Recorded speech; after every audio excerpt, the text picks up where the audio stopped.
Hola, buenos días, ¿qué tal? Bueno, pues aquí estoy de nuevo.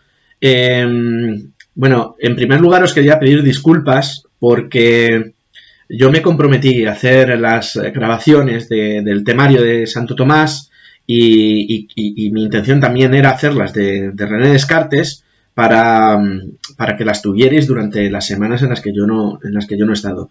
Pero se han juntado dos problemas que yo no he podido controlar, ninguno de los dos. En primer lugar, la no incorporación de algún sustituto o sustituta, lo cual es ajeno a mí, yo no puedo controlar esto, no ha ocurrido y lo que sí que podía controlar en principio era el hecho de que yo pudiera grabar estas videoclases, pero bueno, pues la cosa se complicó un poco, ya os contaré, yo estoy perfectamente, pero he mejorado recientemente, así que no he podido ponerme a grabar estas clases antes, así que lo hago ahora. Y tanto las clases de Santo Tomás como las de Descartes, si es que las grabo, que espero poder hacerlo, antes de que acabe el año, las vais a tener disponibles, no solo para hacer un primer estudio y que podamos resolver las dudas que tengamos de tanto de San Agustín como de Santo Tomás como de Descartes cuando volvamos de las vacaciones, sino luego de cara al propio estudio del examen que yo os haga y que, bueno, pues estos contenidos ya los tenéis para cuando tengáis que hacer el examen de la PAU y todas estas charletas que yo os dé y que no tengan que ver con los propios contenidos, pues los podáis adelantar en el vídeo y ir a lo importante. Bueno, también quería deciros que en compensación por todas estas contingencias que han ido ocurriendo, debo advertiros de que en el examen que yo os voy a poner para este segundo trimestre, en el que deben entrar contenidos de la edad medieval y de la edad moderna, solo entrará Santo Tomás en la edad medieval. San Agustín no va a ser objeto de evaluación, pero esos contenidos también, con unas videoclases muy parecidas a estas, los tenéis en el aula virtual, con los temarios, con los textos de Bruño para el análisis de su obra del libre albedrío, pero yo no os voy a examinar de San Agustín. Alguien me preguntaba el otro día cómo podían hacer, porque ya habían estado trabajando sobre esos textos y demás, cómo podían hacer para poder sacar partido a ese trabajo que ya habían hecho. Ya hablaremos de eso a la vuelta. Ya hablaremos, pero en principio yo no voy a evaluar a San Agustín en este trimestre. Quien ya haya trabajado sobre ello, lo hablaremos detenidamente, ¿vale? Como ahora todo se evalúa por competencias y por criterios de evaluación, algo podremos hacer, pero ya lo hablaremos más adelante. Ahora lo que quiero hacer es empezar con Santo Tomás y lo que sí que os pido, por favor, es que a partir de ahora y de este momento vayáis apuntando todas las dudas que os surjan y que luego en clase hagamos, pues como se llama ahora a una flip classroom o algo así, una clase invertida, ¿no? Y entonces cogéis un papel y un boli o cogéis vuestra tablet o vuestro ordenador o lo que estéis utilizando para estudiar y apuntéis todas las dudas que tengáis para que luego me las podáis trasladar bien en clase o bien a través de la plataforma. Yo os lo agradecería que lo hicierais en clase para que así pudiéramos charlar sobre todas las dudas que podáis tener, ¿de acuerdo? Así que, bueno, pues vamos allá, vamos a comenzar con Santo Tomás. Bueno, pues aquí tenemos el temario de Santo Tomás de Aquino. Me consta que ya lo habéis impreso muchos de vosotros y que de hecho lo habéis estado viendo con Pedro en clase. Todo lo que hayáis visto con Pedro en clase es refuerzo y me parece fenomenal. Y aprovecho para agradecerle el esfuerzo que ha hecho al compañero porque no tenía por qué hacerlo y ha ido allí a ayudaros, así que bueno, pero bueno, vamos a verlo pues como si estuviéramos en clase, ¿de acuerdo? Tema 6, filosofía de Santo Tomás de Aquino. Ya estamos en el año 1225, que es cuando nace él, 1274 cuando fallece. Y aquí tenemos 6 apartados en este tema, que son en primer lugar la biografía y la obra. Bueno, ya sabéis que no hago ninguna pregunta concreta o explícita acerca de su biografía ni de su obra, pero es necesario, sobre todo, al menos conocer las dos grandes obras, la Suma Teológica y la Suma contra Gentiles, que que tenemos que conocer de Santo Tomás. Y el contexto biográfico también es importante para entender por qué a este filósofo y teólogo le nace estudiar lo que estudia y cómo lo hace, ¿de acuerdo? Y después nos meteremos ya con las 5 vías de la demostrabilidad de la existencia de Dios. Realidad y conocimiento, que lo tenemos en un único apartado, el problema del hombre, el problema de la moral y el problema de la sociedad y política. Obviamente estamos ante un filósofo cristiano que intenta sintetizar, y lo hace muy bien, toda la filosofía, no solo aristotélica, pero principalmente aristotélica, con el cristianismo. Y lo va a hacer muy bien. Va a tener muchos problemas en un principio, pero la filosofía de Santo Tomás de Aquino y su adaptación al cristianismo va a ser predominante a partir de entonces, ¿no? Va a influenciar mucho a la filosofía cristiana, si es que se puede decir que exista algo así. Bien, pues vamos a empezar entonces con la biografía y con la obra. Venga, pues vamos con el primer apartado, que es la biografía y la obra de Santo Tomás de Aquino. Venga, pues vamos a hacer lo que hacemos en clase. Voy leyendo y voy explicando, ¿de acuerdo? Santo Tomás es el autor de la síntesis más importante de la Edad Media. Combina en esa síntesis las ideas esenciales de Aristóteles, principalmente, con las ideas esenciales del cristianismo. Y es que hay algo que es muy importante que tenemos que tener en cuenta a lo largo de toda la filosofía de Santo Tomás de Aquino, y es que él considera que la verdad revelada, es decir, la verdad proveniente de Dios, la verdad que viene del misterio, y la verdad racional, la verdad que nos proporciona la filosofía y que nos proporciona la ciencia, no pueden contradecirse. Lo vamos a ver detenidamente, pero son 2 vías de verdad que llevan a una misma verdad. No es que haya 2 verdades diferentes, existe solo una, pero existen diferentes caminos para llegar a ella. Y no se pueden contradecir, ¿de acuerdo? Lo veremos. La relación entre la razón y fe, la relación entre razón y fe, entre ciencia y revelación, es una constante en todo el pensamiento medieval. Y Tomás de Aquino supo enfrentarse a ello desde una libertad intelectual envidiable. A ver, para Santo Tomás existe un ámbito propio de las ciencias naturales, las verdades naturales, y la fe tiene otro ámbito propio, ¿vale? El de, como decía antes, los misterios divinos. Él hace una célebre distinción entre la filosofía y la teología, y dice algo así como que la filosofía es la sirvienta de la teología, pero eso no implica que la filosofía esté subordinada a la teología, sino que cooperan, ¿vale? La razón puede y debe apoyar a la fe, pero no la puede superar. Eso sí que es verdad. La fe es insuperable. De hecho, llega a decir que si existe alguna incompatibilidad entre estas 2 vías, la vía de la razón y la vía de la fe, si existe alguna incompatibilidad, es porque no estamos razonando demasiado bien. Debemos revisar los razonamientos, ¿de acuerdo? Hay una locución latina que significa precisamente, voy a poner aquí en una pantalla, voy a ver si soy capaz de hacerlo bien. Filosofía Anquila Theologiae, no sé si lo he pronunciado bien, creo que sí, que es la filosofía como sirvienta de la teología. Pero que la filosofía es perfectamente válida. Es una vía de conocimiento y es una vía de acceso a la verdad, igual que la de la fe, ¿de acuerdo? ¿A qué nos referimos con que pudo enfrentarse a ello desde una libertad envidiable? Y es que Santo Tomás no se dejó amedrentar por todas las críticas que él recibió, por las posturas conservadoras que intentaban restringir el pensamiento y además estaban de una manera como muy herméticamente cerradas al agustinismo y al neoplatonismo.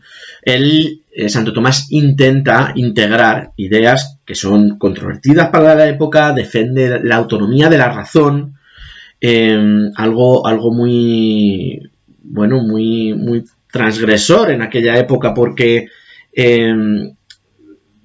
la corriente empirista que viene con Aristóteles es muy diferente a la que venían adoptando las posiciones más oficiosas o oficiales del cristianismo, ¿vale? Desafía las tradiciones dominantes, desde luego. Bien, seguimos. Cuando otras religiones ya habían incorporado la teoría aristotélica, como Avicena o Averroes en el caso del Islam o Maimónides en el judaísmo, la lectura de filósofo griego, de Aristóteles, era considerada perniciosa por muchas autoridades intelectuales cristianas, especialmente por los defensores del agustinismo, y algunas obras aristotélicas seguían marcadas por haber estado incluidas en el índice de libros prohibidos. Es que, a ver, aquí lo que ocurre es que muchas traducciones iniciales de Aristóteles llegan al mundo cristiano a través del árabe. Y esto genera problemas bastante importantes en la interpretación. ¿Por qué? Porque las versiones árabes, es decir, habían cogido los árabes que con todo el mérito del mundo y gracias a ellos se habían recuperado muchos textos de Aristóteles, pero ellos habían traducido del propio griego al árabe y habían introducido glosas, comentarios, anotaciones, como por ejemplo lo hizo Averroes, que ya añaden matices que no eran puramente aristotélicos. Entonces luego hubo, esto no tenéis que apuntarlo en el examen, esto es un añadido que os doy, Guillermo de Moerbeke es un traductor contemporáneo de Santo Tomás y lo que hace es coger los textos en griego y los traduce directamente al latín, con lo cual hace traducciones ya mucho más directas y elimina intermediarios, y eso le permite un acceso mucho más fiel a los textos originales. Y bueno, ¿qué ocurre con el tema de la censura de las obras de Aristóteles? Es que había hasta entonces una corriente que era el agustinismo, que venía heredando la tradición neoplatónica, que era predominante y que enfatizaba pues esa visión platónica del conocimiento, donde las verdades, como ya hemos visto en temas anteriores, eran intuiciones del alma y sobre todo iluminadas por Dios, como vimos con San Agustín.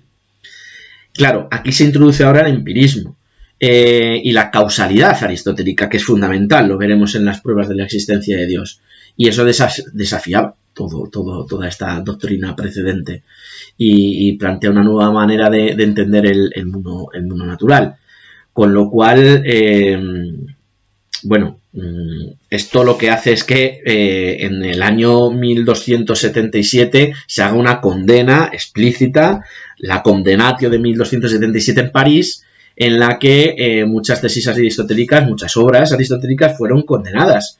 Y bueno, hay una película muy buena que podéis ver, también es un libro, ¿vale? Lo podéis leer. No recuerdo quién es el autor, pero la película se llama En el nombre de la rosa y bueno, trata sobre cómo años después ya de la muerte de Santo Tomás, creo recordar que en la película buscan la segunda parte de la poética de Aristóteles y es un libro prohibido. Y bueno, pues la película tiene una trama bastante interesante, con asesinatos y con algunos datos interesantes sobre filosofía. En definitiva, la filosofía de Aristóteles fue condenada durante bastante tiempo, hasta que después ya fue aceptada cuando se entendió que él quería integrar la filosofía aristotélica con el cristianismo y que era perfectamente compatible según su punto de vista. ¿De acuerdo? Y bien, para terminar este párrafo, por ello, el pensamiento del Aquinate, el pensamiento de Santo Tomás de Aquino, le acarreó no pocos problemas, pues resultó original y revolucionario en su época. Él tuvo que dialogar con fuentes muy diversas, fuentes griegas, islámicas, judías y cristianas, sin diluir su ortodoxia, su parte más integrista, por decirlo de algún modo, de su cristianismo. y tuvo que ingeniárselas de una manera muy, muy inteligente. Después fue canonizado en el 1323 y eso ya fue un reconocimiento bastante tardío de la profundidad de su pensamiento que transforma para siempre ya la teología cristiana, la filosofía, si queremos decirlo así, cristiana. Él nunca tradujo directamente las obras de Aristóteles, puesto que él no sabía griego, pero sí que fue Guillermo de Moerbeke quien lo hizo y quien, bueno, la figura de este traductor fue muy importante y lamento no poder profundizar más en él, pero si alguien está interesado, que investigue sobre ello, porque es una figura fundamental para el estudio de Aristóteles aquí en Europa. Bien, pues continuemos. Tomás de Aquino nace en 1225 en Rocaseca y bueno, Rocaseca está en la actual Lazio, en Italia. Allí se da un contexto político y cultural donde el Sacro Imperio Romano Germánico y la Iglesia pues estaban se disputaban el poder y eso influye bastante directamente en la formación de Santo Tomás, que iba a crecer en un entorno lleno de tensiones entre lo secular y lo religioso, desde luego. Él pertenecía a una familia noble y desde muy joven mostró su interés por la vida religiosa, ingresando en la orden de los dominicos en 1243. Y esto no fue una decisión sencilla para él, porque su familia esperaba que él fuera a ocupar algún puesto elevado dentro de la iglesia, acorde con su posición social, pero la orden de dominica estaba centrada en la predicación y sobre todo en el estudio, que era lo que él quería. Y eso representaba una ruptura con las expectativas que tenía la familia de que su hijo fuera rico y fuera poderoso, ya que venía del linaje de donde venía. Él quería estudiar. Ya en París fue alumno de Alberto Magno y unos años después ejerce allí como profesor. Alberto Magno fue clave en su formación. Y es que Alberto Magno no solo fue un gran conocedor de Aristóteles, sino que además fue pionero en la incorporación de la ciencia natural, de la ciencia más racional y menos espiritual en el pensamiento cristiano. Que eso hasta entonces no se venía dando con mucha frecuencia. Y la influencia de Alberto Magno fue determinante en Santo Tomás para que desarrollara una síntesis filosófica que trascendiera lo meramente teológico, ¿vale? Su vida se plasma en su obra y en su tarea como docente en diversas ciudades como París, Nápoles, Agnani, Orvieto. Cambia de ciudades y lo hace muy frecuentemente y refleja no solo la importancia de Santo Tomás como intelectual en aquella época, sino también las propias demandas de la época, porque había muchas disputas teológicas que tenían un impacto significativo en distintas regiones y había mucha demanda de enseñanza universitaria. Sus comentarios a las obras aristotélicas y sus dos grandes sumas, ahora las veremos, son sin duda las más representativas. La Suma contra Gentiles, que pertenece a sus comienzos en la Universidad de París y es una obra eminentemente filosófica.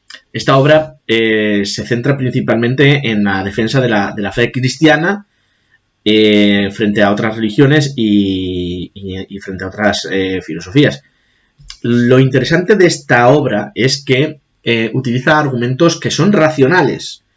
Y eso lo que hace es mostrar que la fe puede ser explicada sin depender única y exclusivamente de la revelación, de la teología. Y después está la Suma Teológica, que es la que a nosotros nos compete más, porque es la que puede entrar en la PAU, la Suma Teológica, que es su obra de madurez, redactada en una época complicada para la Universidad de París, cuando dominicos y agustinos estaban enfrentados y cuando, por otro lado, las órdenes mendicantes eran cada vez más cuestionadas por su labor crítica. La Suma Teológica no es solo una síntesis filosófico-teológica, sino que también se ve incluida, esto no tenemos por qué saberlo, pero es una defensa de la legitimidad de los propios dominicos como intelectuales y críticos de los excesos de la sociedad medieval. Y bueno, representa una visión pues como muy integral de el conocimiento humano y del divino. Y esta última obra, la Suma Teológica, quedó inconclusa, puesto que Santo Tomás dejó de escribir a partir de una experiencia mística en 1273, muriendo al año siguiente. Según sus propias palabras, tras esa experiencia mística, esa visión, bueno, pues todo lo que había escrito y producido le parecía paja. Le parecía poco importante en comparación con lo que había percibido directamente de Dios. No sabemos muy bien qué ocurrió ni cómo ocurrió, y hay muchísimas versiones y especulaciones al respecto de esto, pero lo que sabemos desde luego de manera clara es que él dejó de escribir y la Suma Teológica quedó sin completar, no la pudo terminar. Desde luego hay una pregunta que nos podríamos hacer, y es que si puede la experiencia mística superar incluso a las más elaboradas construcciones filosóficas para quienes la hayan vivido y cómo lo han vivido. Y bueno, esto es algo que nos puede resultar curioso, pero que no es objeto de estudio, al menos en nuestro tema, pero debéis saberlo. ¿Acaso todo el desarrollo filosófico y teológico anterior quedaba anulado por la experiencia directa de Dios?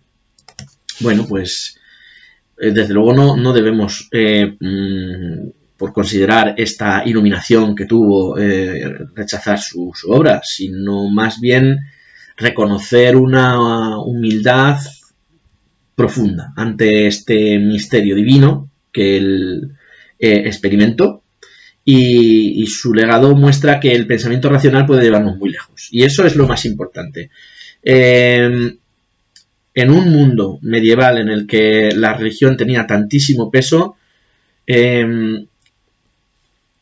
introducir a Aristóteles e introducirlo desde un punto de vista tan fiel a Aristóteles, reconociendo su empirismo, reconociendo la racionalidad propia del filósofo griego, es bastante valiente, porque las tesis platónicas se habían adaptado muy bien.